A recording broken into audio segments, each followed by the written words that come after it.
கிரியை இருக்காது. கிருபைன்னு என்ன அர்த்தம்? நம்ம செய்ய வேண்டியதுக்கு மிச்சமா கர்த்தர் தன்னுடைய பலத்தை செய்து முடிக்கிறதா கிருபை.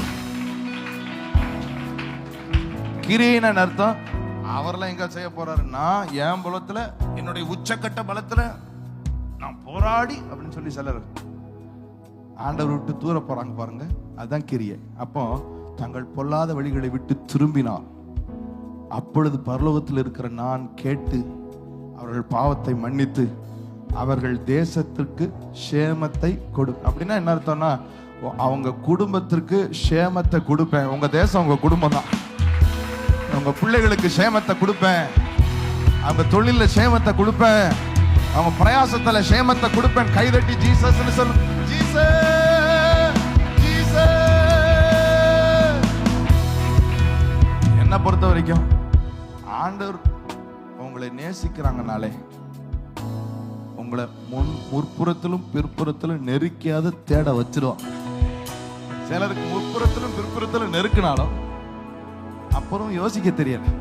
முன்னாடி நெருக்க பின்னாடி நெருக்க எங்கேயா பார்க்க முடியும்? இதுக்கு மேலதான் பார்க்கணும். இப்பயாவது மேல பாருங்கனாலும் புரிய மாட்டேங்குது.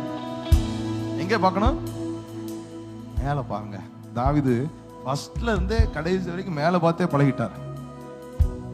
57 சொல்வார், எனக்காக யாவையும் செய்து முடிக்க போகிற உன்னதமான தேவனை நோக்கி. ஆமென் சொல்லுங்களேன்.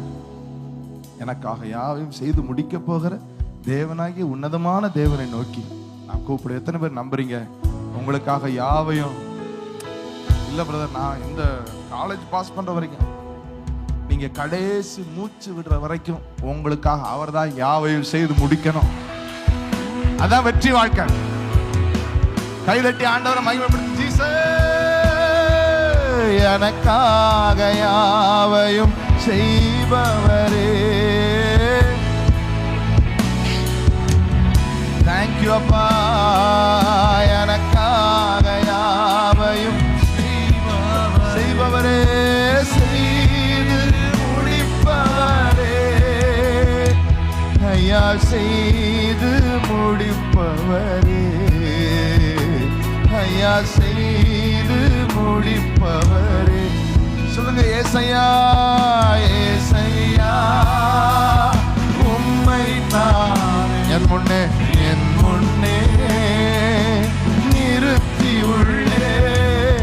ஏசையா உம்மை தானே என் முன்னே நிறுத்தி. இன்னொரு விஷயம், ஏசையா, ஏசையா